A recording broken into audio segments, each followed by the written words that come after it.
Hello there, my name is Anthony Barocas for StreamTech. I am here in the AIDA booth with Justin, who is going to tell us if you're looking for a small, just put it in a place and let it be kind of camera that can give you a great image quality. I think you guys have like the widest array of solutions available. Yeah, that's true. With versatile solutions, whether it be HDMI, you have 3G SDI, or even NDI HX, we have multiple camera solutions that are POV, mountable, discrete, wherever you need it, whenever you need it. And I will admit, I'll be full disclosure, I own one that I have purchased. It is my overhead camera. So if you've seen my live show and you see the overhead shot, that's an AIDA camera. So, yeah. And you were saying that's probably this. That guy right there, the HD100A. So this is our most famous, budgetary camera that we have. It is only $295 list price in the US. Right. Yep. And it's also a HDMI camera. So all you need to do is just get an HDMI cable, take it out of that guy, power it, and you can plug it into a TV, you can plug it into a capture card, plug it into a computer, whatever you need to do, you can get video out of it at a broadcast quality rate. And I think the key though is it's an interchangeable lens camera. It's a CS mount. So if you need a longer reach, if you need a little bit more telephoto on there, you can do that. It's not a fixed camera. Yeah. Because I think some people look at those smallest ones and they think like Mevo Start, I'm stuck with a wide angle, but you're not. Yeah, so with these cameras, I mean, the CS mount interchangeability basically allows you to change it to whatever optics you would like. So for example, we give you a 4mm lens. Some of these cameras or competitors, they don't even sell you a lens as well. So getting a 4mm lens off the bat is actually very crucial to starting off your production. Right, Yeah. Use it out of the box.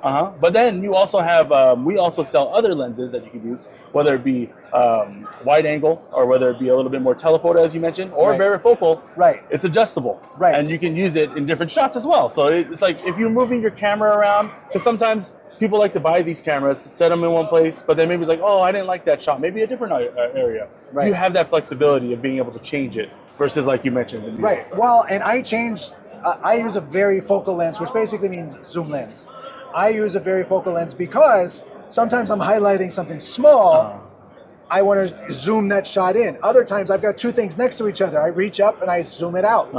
Now, usually with these type of lenses, you need to like do the zoom and then refocus. Yeah. Because they're not constant focus. But it's just a momentary thing. So you zoom it, you focus it, you're done, and it just sits there. Now you've got waterproof or weatherproof, I should say, cameras. And I think those are kind of useful for those who are doing sports and it might rain a little bit. Yeah. It's nice to have a camera that's covering home plate, covering first or whatever, that you really don't have to worry about a little bit of rain. Yeah. I mean, weatherproof cameras have always been asked for, especially when you have places where they mount them and then they just leave them there. They don't ever touch them again. Right. So by having that kind of setup, whether it be, like I mentioned, IP, whether it be HDMI, having that camera set up there, reliable, and at a really, really good quality, with changeable optics is very important when it comes to workflows like that. Now, down here, you were saying you've got some other cameras that you can have, integrated hardware control.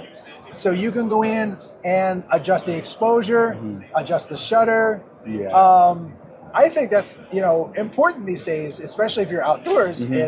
You could leave it on auto, but sometimes auto just doesn't get it right. And it's never the same, right? Like one day it's going to be sunny, the next day it's going to be cloudy, and then you got rain the next day, right? So it's very important to be able to paint the camera whenever you can and whenever you can without having to worry about running serial cables or anything like that. So with IPC control, you're just allowed to easily run an Ethernet wire, control it and connect it to your PC, and then your PC, we have a free software that you can download, and you're able to basically paint anything you need. So whether it be exposure, whether it be stabilization, sharpness, contrast, or anything like that, you have accessibility whenever you need it. And I think that's going to be really important when you want to have more control over the shot, because I've done stuff where the camera, when the clouds are going, it's like bouncing all over the place, and it's like, listen, let me just lock these things. It's not that the camera's wrong, it's just that the camera's trying too hard to do a good job. And it's like, listen, just let it get a little dark for a second and it'll come back,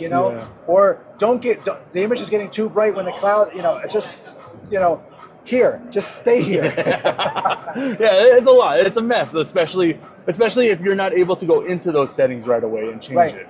So having this IP control is going to be a game changer, especially if you already have the 3G STI workflow.